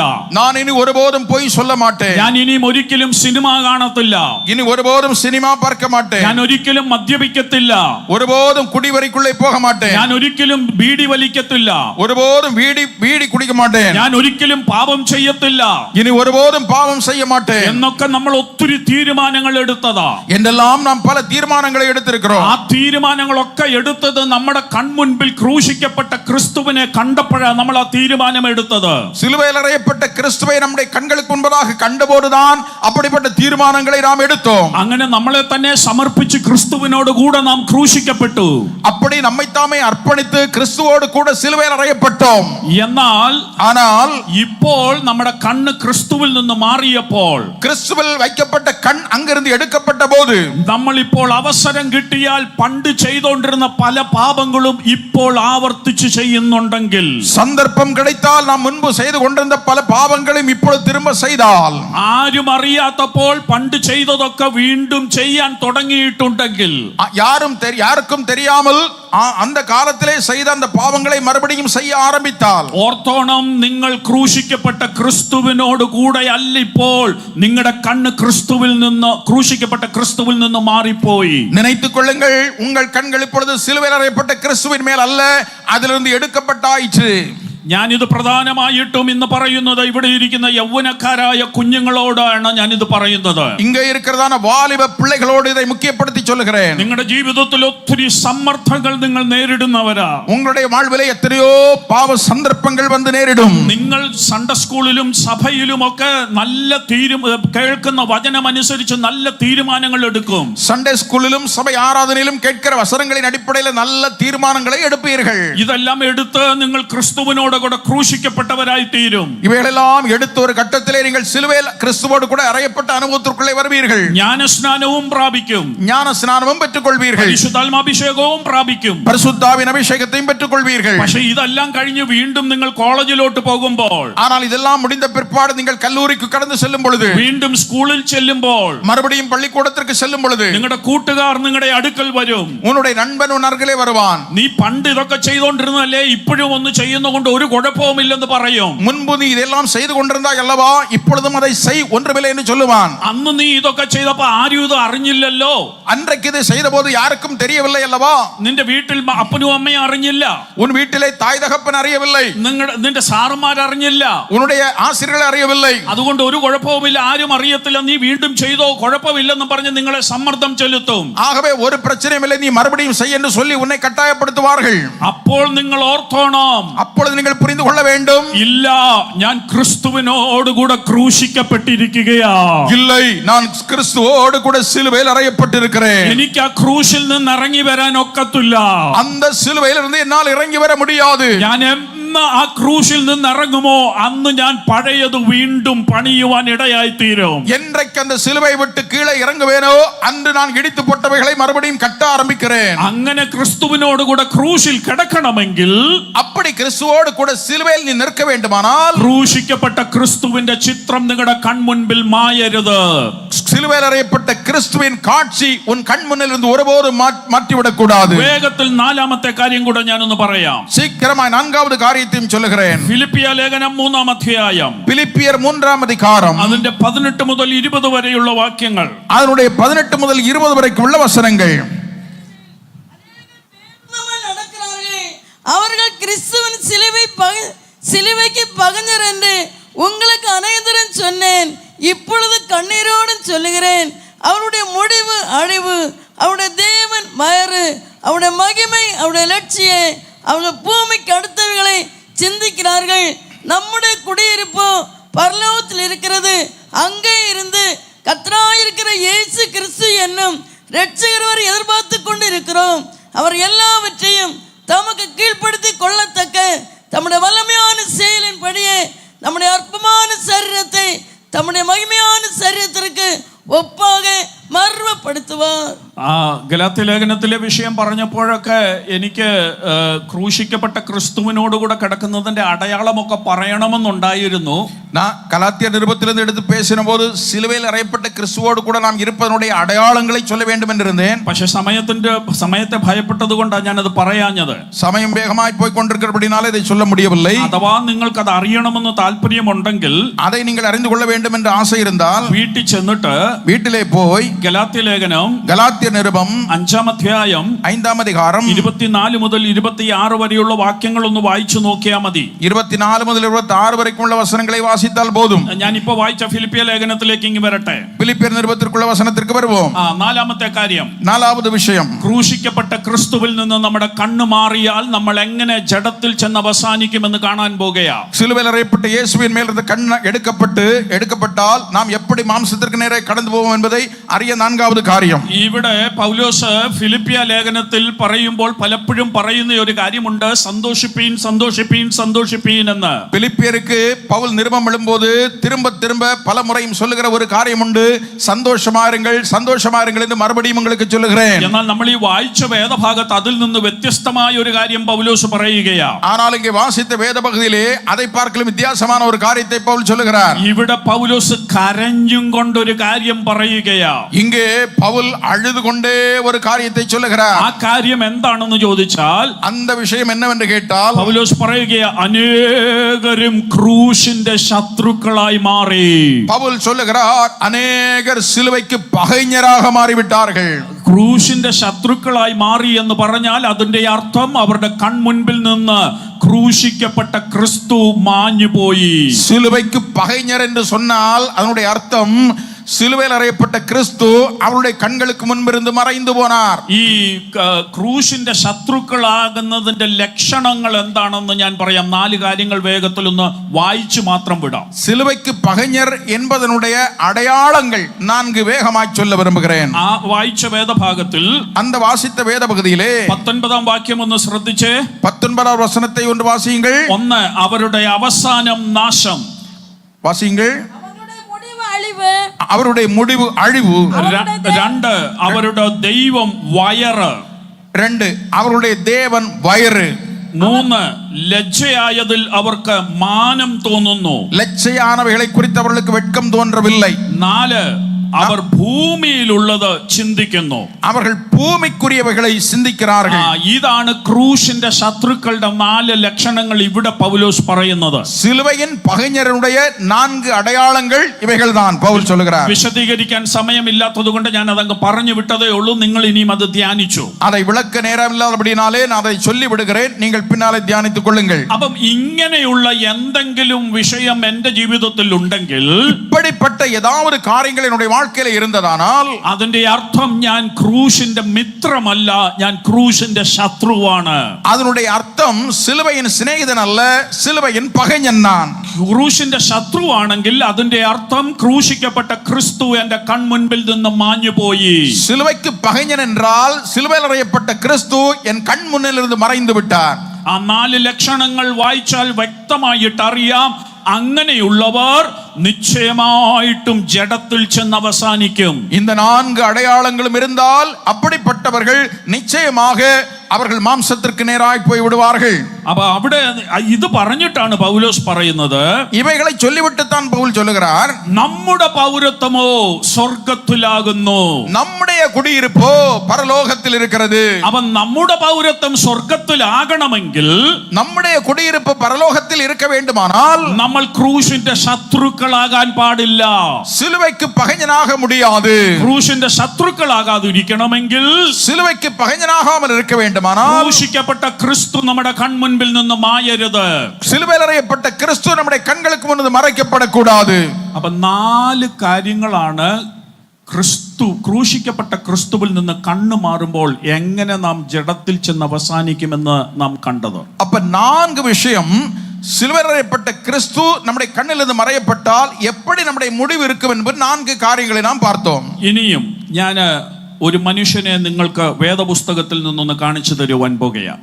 இதற்கு மேலும் வேத புஸ்தகத்திலிருந்து எடுத்துக்காட்டாக ஒரு மனுஷனை உங்களுக்கு காட்ட விரும்புகிறேன். വിശുദ്ധ വേദപുസ്തകം നാം പരിശോധിച്ചാൽ, பரிசுத்த வேத புஸ்தகத்தை நாம் சோதித்து பார்க்கும் பொழுது, ആത്മാവിൽ ആരംഭിച്ചിട്ട് ஆவியிலே ஆரம்பித்து விட்டு ജഡത്തിൽ ചെന്ന് അവസാനിച്ച ഒത്തിരി പേരെ നമുക്ക് കാണാം. மாம்சத்தில் தங்களுடைய முடிவை சந்தித்த ஏராளம் பேரை நாம் காண முடியும். അവരെ അല്ല നമ്മൾ ഇന്ന് മാതൃകയാക്കേണ്ടത്. அவர்களை நம்முடைய மாதிரியாக எடுக்க கூடாது. ശിംശോൻ ആ കൂട്ടത്തിൽപ്പെട്ടതാ. சிம்சோன் அந்த கூட்டத்திற்குட்பட்டவன். ശലോമോൻ ആ കൂട്ടത്തിൽപ്പെട്ടതാ. சாலமோன் அப்படிப்பட்ட ஒருவன். യൂദ ആ കൂട്ടത്തിൽപ്പെട്ടതാ. யூதாஸ் அப்படிப்பட்ட ஒருவன். പൗലോസിന്റെ കൂടെ നിന്ന് കൂട്ടുവേലക്കാരായ കുറച്ചു പേർ ആ കൂട്ടത്തിൽപ്പെട്ടവരാ. அப்போஸ்தலனாய் பவுலோடு கூட இருந்த உடன் ஊழியர்கள் சிலர் அப்படிப்பட்டவர்கள். ഇങ്ങനെ പലരുമുണ്ട്.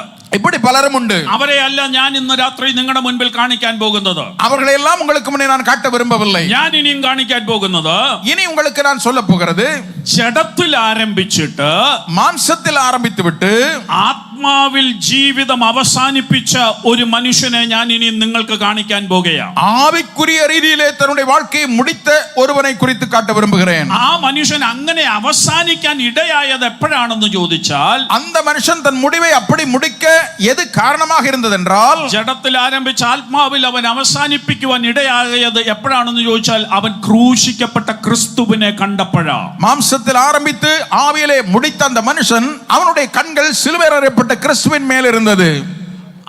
ആ മനുഷ്യനെ നമുക്കൊന്ന് പരിചയപ്പെടാം. அந்த மனுஷனை நாம் ஒன்று கவனிக்கலாம். ലൂക്കോസിന്റെ സുവിശേഷം பரிசுத்த லூக்கா எழுதின சுவிசேஷம் 23-ാം അധ്യായം 23-ാം அதிகாரம், അതിന്റെ ആദ്യം നമ്മൾ അതിന്റെ 39 മുതൽ 43 വരെയുള്ള വാക്യങ്ങളാണ് നോക്കാൻ പോകുന്നത്. പക്ഷെ ആദ്യം നമുക്ക് 39ഉം 40ഉം വാക്യങ്ങൾ ഒന്ന് വായിക്കാം. 39, 40 வசனங்களை வாசிக்கலாம்.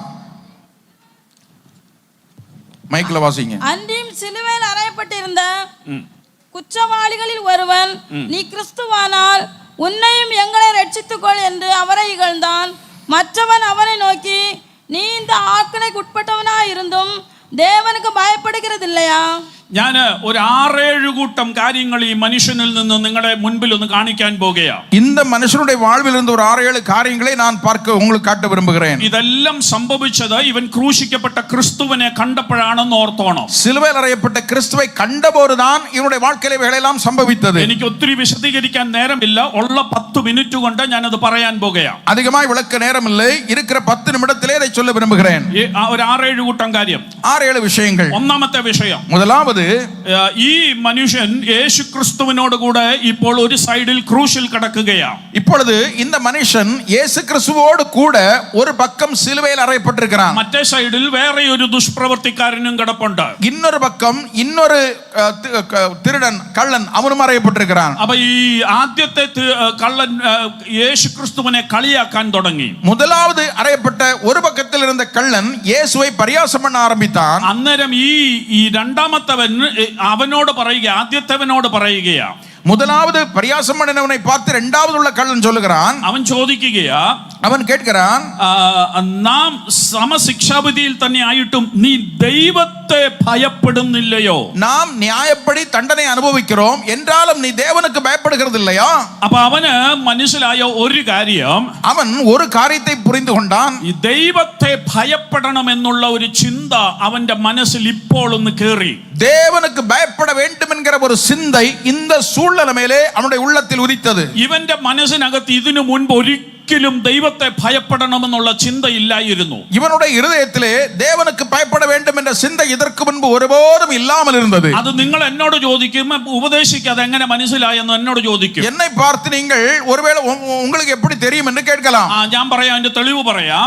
அதற்கான தெளிவை நான் சொல்லுகிறேன். ഇവൻ ദൈവത്തെ ഭയപ്പെട്ടിരുന്നെങ്കിൽ, இவன் தேவனுக்கு பயப்பட்டிருந்தானால் ഇവൻ ഇങ്ങനെ ഒരു ദുഷ്പ്രവർത്തിക്കാരനായി മാറത്തില്ലായിരുന്നു. இப்படி ஒரு துன்மார்க்கனாக மாறாமல் இருந்திருப்பான். പക്ഷേ ഇവന് ദൈവത്തെയും മനുഷ്യനെയും ഭയമില്ലാത്തത് കൊണ്ടാണ് ഇവൻ ഒരു ദുഷ്പ്രവർത്തിക്കാരനായി ജീവിച്ചത്. ஆனால் தேவனை கண்டும் மனுஷனை கண்டும் ஒரு பயமும் இல்லாமல் இருந்தபடினாலே தான் ஒரு துன்மார்க்கனாய் மாறிவிட்டான். പക്ഷേ ഇപ്പൊ ഇവൻ ക്രൂശിൽ കയറി കഴിഞ്ഞപ്പോൾ, இப்பொழுது சிலுவையிலே அறையப்பட்டு தொங்கும்போது അവനവന്റെ തൊട്ടടുത്ത് കിടക്കുന്ന മനുഷ്യനെ ഒന്ന് ശ്രദ്ധിച്ചു. அவனோடு கூட சேர்ந்து பக்கத்திலே கிடக்கிற மனிதரை ஒன்று கவனித்தான். ഒരു യേശുവിനെ അവൻ കണ്ടപ്പോൾ, ஒரு இயேசுவை அவன் கவனித்த பொழுது അവന്റെ അകത്തൊരു ദൈവഭയം വന്നു. அவனுடைய உள்ளத்தில் ஒரு தெய்வ பயம் வந்தது. ഇന്ന് നമ്മളിൽ പലർക്കും ഇല്ലാത്ത ഒരു കാര്യം ഈ ദുഷ്പ്രവർത്തിക്കാരനുണ്ടായി. இன்று நம்மில் அநேகருக்கு இல்லாத ஒரு காரியம் இந்த துன்மார்க்கனுடைய உள்ளத்திலே வந்தது. തമിഴ്നാട്ടിലുള്ളവരൊക്കെ കുറെയൊക്കെ നല്ല ഡീസന്റാ. தமிழ்நாட்டில் இருக்கிறவங்க எல்லாம் ரொம்ப நாகரிகமானவர்கள். ഞങ്ങളുടെ കേരളത്തിൽ പക്ഷേ അങ്ങനല്ല. எங்களுடைய கேரளத்திலே அப்படி ஒன்றும் இல்லை. എന്ത് ചെയ്താലും എന്തോ കുഴപ്പം കാണിച്ചാലും ഞായറാഴ്ച വന്ന് അന്യഭാഷ പറയുന്നതിനും തിരുവത്താനം എടുക്കുന്നതിനും ഒരു ഭയവുമില്ല. என்ன அநியாயம் என்ன அக்கிரமம் செய்தாலும் அங்கே வந்து திருவிருந்து எடுப்பதும் ஞாயிற்றுக்கிழமை வந்து ஆராதிப்பதற்கும் ஒரு பிரச்சனை இல்லை. അപ്പം അത് നമുക്ക് ഇന്നില്ലാതെ പോയപ്പോൾ ഈ ക്രൂശിൽ കിടന്ന ഈ ദുഷ്പ്രവർത്തിക്കാരൻ ഒരു അല്പം മിനിറ്റുകൾ അവൻ യേശുവിന്റെ ഇപ്പുറത്ത് കിടന്നപ്പോൾ ക്രൂശിക്കപ്പെട്ട ക്രിസ്തുവിനെ കണ്ടപ്പോൾ അവന്റെ അകത്ത് ദൈവഭയം വന്നു. சில நிமிடங்கள் தான் சிலுவையில் அறையப்பட்ட கிறிஸ்துவுக்கு பக்கத்திலே அவன் கிடந்தபோது அவரை பார்த்தபோது அவனுடைய உள்ளத்திலே அப்படி ஒரு தெய்வ பயம் உண்டானது.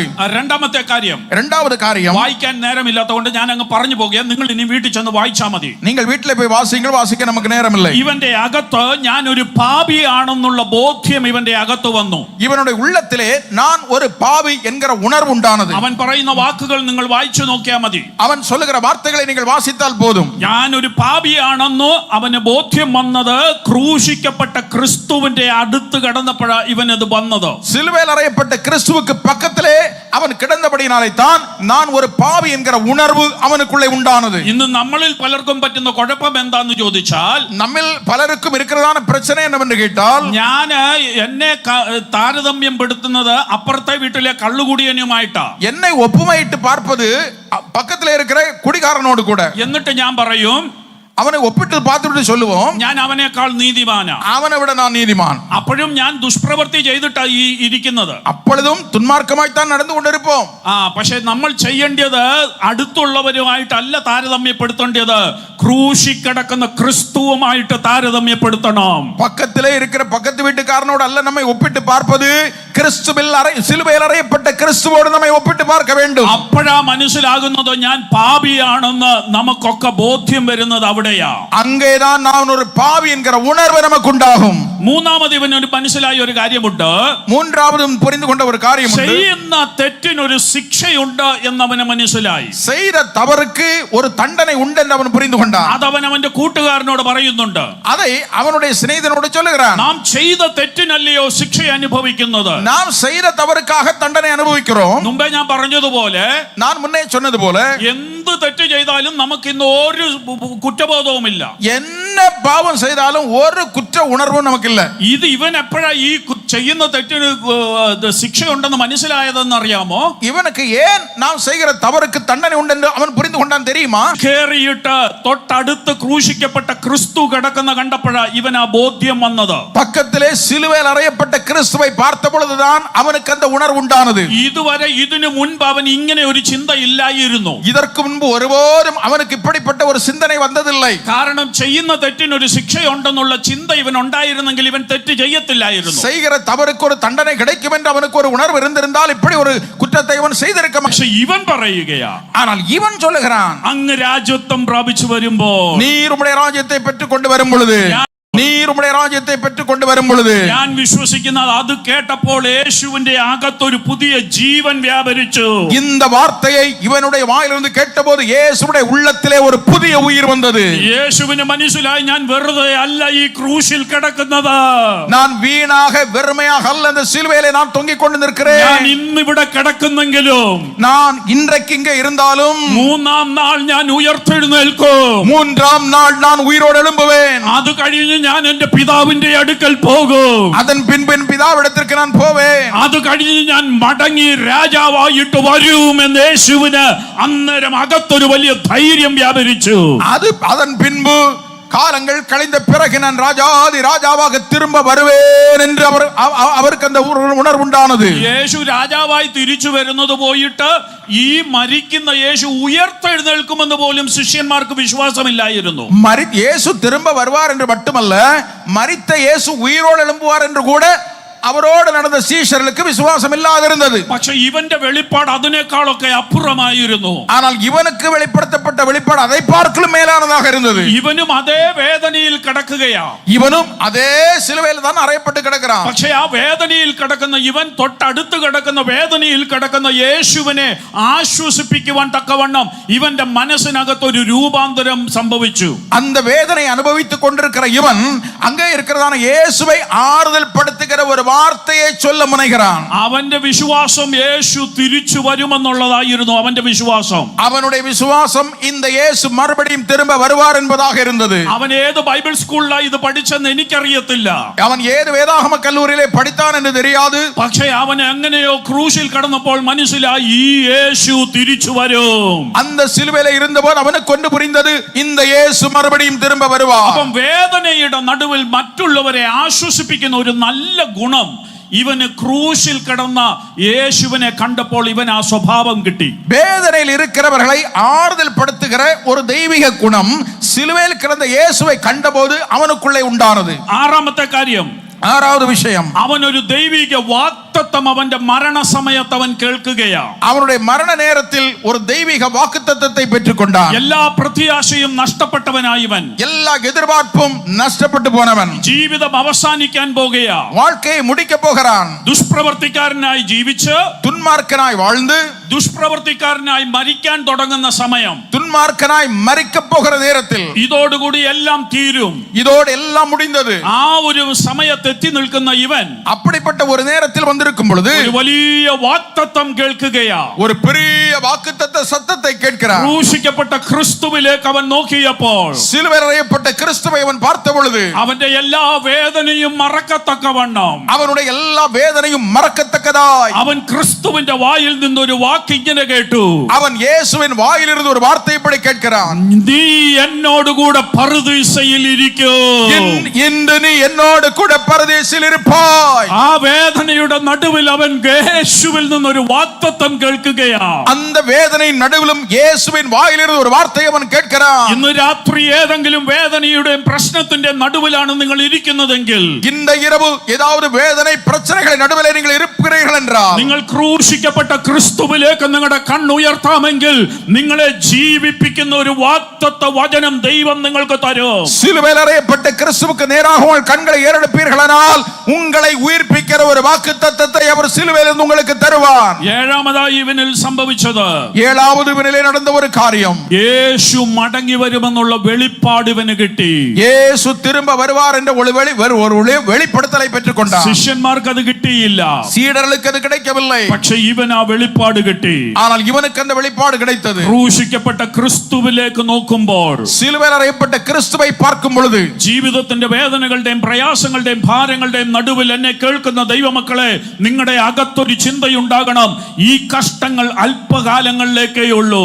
வாழ்க்கையிலே பிரச்சனைகள், பிரதிகூலங்கள், துன்பங்கள், துயரங்கள் வழியாய் கடந்து போகிற தேவனுடைய பிள்ளையே, இவைகளெல்லாம் ஒரு குறுகின காலம் மாத்திரமே என்கிற ஒரு உணர்வு உங்களுக்கு உண்டாக வேண்டும். അത് കിട്ടുന്നത് ക്രൂശിക്കപ്പെട്ട ക്രിസ്തുവിൽ നോക്കുമ്പോൾ നമുക്ക് മനസ്സിലാകും, ഞാൻ ഇന്നിത് അനുഭവിക്കുന്നെങ്കിലും നാളെ എന്റെ കർത്താവ് മടങ്ങി വരൂ, എനിക്ക് കണ്ണുനീരില്ലാത്ത വേദനയില്ലാത്ത ഒരു ലോകത്തിലേക്ക് എന്നെ കൊണ്ടുപോകും. இதை இன்றைக்கு நான் அனுபவித்தாலும் என் இயேசு திரும்ப வருவார், வேதனை இல்லாத கஷ்டம் இல்லாத ஒரு ராஜ்யத்திற்கு என்னை அழைத்துக் கொண்டு போவான். ഞാൻ എന്റെ വാക്കുകൾക്ക് ഇവിടെ വിരാമമിടുവാൻ തുടങ്ങുകയാണ്. என் வார்த்தையை நான் முடிக்க ஆரம்பிக்கிறேன். എനിക്കറിയാം ഇവിടെ ഇരിക്കുന്നതിൽ നല്ലൊരു പങ്കും ദൈവമക്കളാണ്, വിശ്വാസികളാണെന്ന് എനിക്കറിയാം. இங்க இருப்பதிலே அதிகபட்சம் பேர் விசுவாசிகள் என்பது எனக்கு தெரியும். എന്നാൽ ഏതെങ്കിലും കാരണത്താൽ ഈ ശബ്ദപരിധിക്ക് അകത്തിരുന്നു കൊണ്ട്, ஆனால் ஏதாவது காரணத்தினால் இந்த சத்த பரிதிக்குள்ளே இருந்து கொண்டு ഈ ക്രൂശിൽ കടന്ന ദുഷ്പ്രവർത്തിക്കാരനെ പോലെ നിങ്ങളുടെ ജീവിതം തകർന്നതാണ്, പാപത്തിൽ നിന്നൊരു രക്ഷയില്ല, വിടുതലില്ല, എനിക്ക് സ്വർഗരാജ്യം കിട്ടത്തില്ലെന്ന് ചിന്തിക്കുന്ന ആരെങ്കിലും ഇത് കേൾക്കുന്നുണ്ടെങ്കിൽ,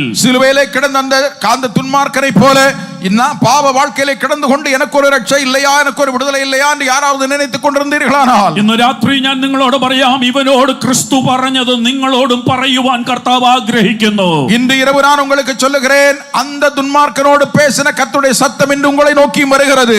നീ എന്നോട് കൂടെ പറുദീസയിൽ ഇരിക്കുമെന്ന വാഗ്ദത്തം നിങ്ങൾക്കും തരാൻ കർത്താവ് തയ്യാറാ. என்னோடு கூட நீ பரதேசில் இருப்பாய் என்ற அந்த வாக்குத்தத்தம் உங்களுக்கும் தருவதற்கு அவரால் உள்ளவராய் இருக்கிறார். അതിനുവേണ്ടി നിങ്ങൾ ഒരു കാര്യം മാത്രം ചെയ്താൽ മതി. அதற்காக ஒரு காரியம் மாத்திரம் நீங்கள் செய்தால் போதும். നിങ്ങൾ ആയിരിക്കുന്നിടത്ത് ഇരുന്നു കൊണ്ട് നിങ്ങളുടെ കണ്ണുകളെ അടച്ചുകൊണ്ട് കർത്താവിനോടൊന്ന് പ്രാർത്ഥിച്ചിട്ട് പറ. நீங்கள் இருக்கிற இடத்திலே உங்கள் கண்களை மூடிக்கொண்டு ஆண்டவரோடு ஜெபம் பண்ணி சொல்லுங்கள். കർത്താവേ, ദൈവരാജ്യം അവകാശമാക്കുവാൻ ഞാൻ യോഗ്യനല്ല. ஆண்டவரே, தேவனுடைய ராஜ்யத்தை பெற்றுக் கொள்வதற்கு நான் யோக்கியன் அல்ல. ഞാൻ ഒരു പാപിയാണ്. தகுதி உள்ளவன் அல்ல, நான் ஒரு பாவி. എന്റെ പാപം ക്ഷമിക്കണമേ. என் பாவத்தை மன்னிக்க வேண்டும். എനിക്ക് വേണ്ടിയാണല്ലോ അങ്ങ് ക്രൂശിൽ മരിച്ചത്. எனக்காக அல்லவா நீர் சிலுவையிலே மரித்தீர். എന്റെ പാപം ചുമന്നുകൊണ്ടാണല്ലോ അങ്ങ് ക്രൂശിൽ മരിച്ചത്. என் பாவத்தை சுமந்து கொண்டல்லவா சிலுவையிலே மரித்தீர். എന്റെ പാപങ്ങൾ ക്ഷമിച്ച് എന്നെ അങ്ങയുടെ മകനാക്കി മകളാക്കി തീർക്കണമേ എന്നൊരു വാക്ക് നിങ്ങൾ പ്രാർത്ഥിച്ചാൽ, என் பாவங்களை மன்னித்து உம்முடைய மகனாக மகளாக மாற்ற வேண்டும் என்று ஒரு வார்த்தை நீங்கள் ஜெபித்தால், ഇന്ന് രാത്രി നിങ്ങളുടെ പേർ ജീവന്റെ പുസ്തകത്തിൽ സ്വർഗത്തിൽ എഴുതപ്പെടും. இன்று இரவு உங்களுடைய பெயர் பரலோகத்தில் ஜீவ புத்தகத்தில் எழுதப்படும். അത് നിങ്ങൾക്ക് ദൈവം ഒരുക്കുന്ന ഒരു അവസരമാ. அது தேவன் உங்களுக்கு தருகிறதான ஒரு சந்தர்ப்பம். എല്ലാ കണ്ണുകളും പുസ്തകങ്ങളും ദൈവസന്നിധിയിൽ അടയ്ക്കാം. கண்களையும் வேத புத்தகங்களையும் தேவ சமூகத்திலே நாம் மூடுவோமாக. എല്ലാവരും പ്രാർത്ഥനയോടെ കർത്താവിന്റെ മുഖത്തേക്ക് നോക്കിക്കാട്ടെ. நம்ம எல்லாரும் ஜெபத்தோடு ஆண்டவருடைய முகத்தை நோக்கி பார்ப்போம். ക്രൂശിക്കപ്പെട്ട ക്രിസ്തുവിലേക്കൊന്ന് നോക്കിക്കാട്ടെ. சிலுவையில் அறையப்பட்ட கிறிஸ்துவுக்கு நேராய் நம்முடைய முகம். ഇന്ന് വരെ കർത്താവിനെ രക്ഷിതാവായി നിങ്ങൾ സ്വീകരിച്ചിട്ടില്ലെങ്കിൽ, இன்று வரைக்கும் இயேசுவை இரட்சகராக நீங்கள் ஏற்றுக்கொள்ளவில்லை என்றால், ഇത് നിങ്ങൾക്കുള്ള അവസരമാ. இது உங்களுக்குள்ள ஒரு இரவு. നിങ്ങൾക്ക് അങ്ങനെ താല്പര്യമുണ്ടെങ്കിൽ നിങ്ങൾക്ക് അതിനുവേണ്ടി കൈകളെ ഉയർത്തുകയോ ഇവിടെയുള്ള ദൈവദാസന്മാരെ നിങ്ങൾക്ക് സമീപിക്കുകയോ ചെയ്യാം. உங்களுக்கு அப்படிப்பட்ட ஒரு வாஞ்சை இருக்குமானால் உங்கள் கரங்களை உயர்த்தவோ இங்கே இருக்கிற ஊழியர்களை அணுகவோ செய்யலாம். നിങ്ങളുടെ പാപങ്ങൾ ക്ഷമിക്കുവാൻ ക്രിസ്തു മതിയായവൻ, നീതിമാനാണ്. உங்கள் பாவங்களை மன்னிக்க கிறிஸ்து போதுமானவர், அவர் ஒரு நீதிமான். നിങ്ങൾ ക്രൂശിക്കപ്പെട്ട ക്രിസ്തുവിനെ നോക്കുക. சிலுவையில் அறையப்பட்ட கிறிஸ்துவை நோக்கி பாருங்கள். ജീവിതം ജഡത്തിൽ കൊണ്ടുപോയി അവസാനിപ്പിക്കരുത്. வாழ்க்கையை மாம்சத்திலே நீங்கள் முடிக்க கூடாது. നല്ല ആത്മാവിലുള്ള നല്ല ആരംഭം ஆவியிலே நன்றாய் ஆரம்பித்தீர்கள். ആവിയിൽ തന്നെ അത് തുടരട്ടെ. ஆவியிலே அது தொடரட்டும். അത് ആവിയിൽ കൊണ്ടുപോയി അവസാനിപ്പിക്കാം. ஆவியிலே கொண்டு போய் நாம் முடிக்கலாம். പരിശുദ്ധനായ ഞങ്ങളുടെ ദൈവമേ, സ്വർഗീയ പിതാവേ, பரிசுத்த பிதாவே, பரலோகத்தின் தெய்வமே, ഈ ഞങ്ങളെ എല്ലാവരെയും ഞങ്ങൾ ഒരുമിച്ച് ദൈവകരങ്ങളിൽ ഏൽപ്പിക്കുന്നു. നമ്മൾ എല്ലാവരെയും ഒരുമിച്ച് தேவனுடைய கரங்களிலே அர்ப்பணிக்கிறோம். ഞങ്ങൾ ആരും ആത്മാവിൽ ആരംഭിച്ച് ജഡത്തിൽ അവസാനിക്കുവാൻ ഇടവരരുത്. நாங்கள் யாரும் ஆவியிலே ஆரம்பித்து மாம்சத்திலே முடிக்க எங்களுக்கு இட வரக்கூடாது. ഞങ്ങളുടെ കണ്ണുകൾ ക്രൂശിക്കപ്പെട്ട ക്രിസ്തുവിൽ നിന്ന് മാറുവാൻ ഇടയാകല്ലേ. எங்களுடைய கண்கள் சிலுவையில் அறையப்பட்ட கிறிஸ்துவை விட்டு எடுபட்டு விடக்கூடாது. ആ ദുഷ്പ്രവൃത്തിക്കാരനോട് പറഞ്ഞതുപോലെ പറുദീസയുടെ അവകാശികളാക്കി ഞങ്ങൾ എല്ലാവരും തീരട്ടെ. அந்த சிலுவையில் அறையப்பட்ட கள்ளனோடு சொன்னது போல பரதேசில் நின்று நீ இருப்பாய் என்று சொல்லுகிற அந்த வாக்குத்தத்தம் எங்களுக்கும் சொந்தமாகட்டும். അങ്ങ് മടങ്ങി വരുമെന്ന് ഞങ്ങൾ അറിയുന്നു. நீர் திரும்ப வருவீர் என்பதை நாங்கள் அறிகிறோம். അതിനുവേണ്ടി ഞങ്ങൾ ഒരുങ്ങട്ടെ. அதற்கு வேண்டி நாங்கள் ஆயத்தப்படட்டும். ഞങ്ങളെ സഹായിക്കണം. எங்களுக்கு உதவி செய்ய வேண்டும். യേശു ക്രിസ്തുവിന്റെ നാമത്തിൽ തന്നെ. இயேசுவின் நாமத்தில் பிதாவே. ആമേൻ, ആമേൻ, ആമേൻ. ആമേൻ. ഒരു 8 മിനിറ്റ് മുൻപോട്ട് പോയി ദയവായി നിങ്ങൾ ക്ഷമിക്കണമെന്ന് ഓർപ്പിച്ചുകൊണ്ട് കർത്താവിന്റെ സന്നിധിയിൽ നന്ദി പറഞ്ഞുകൊണ്ടിരിക്കുന്നു. 8 நிமிடங்கள் அதிகப்பட்டு விட்டது, தயவாய் மன்னித்துக் கொள்ளுங்கள்.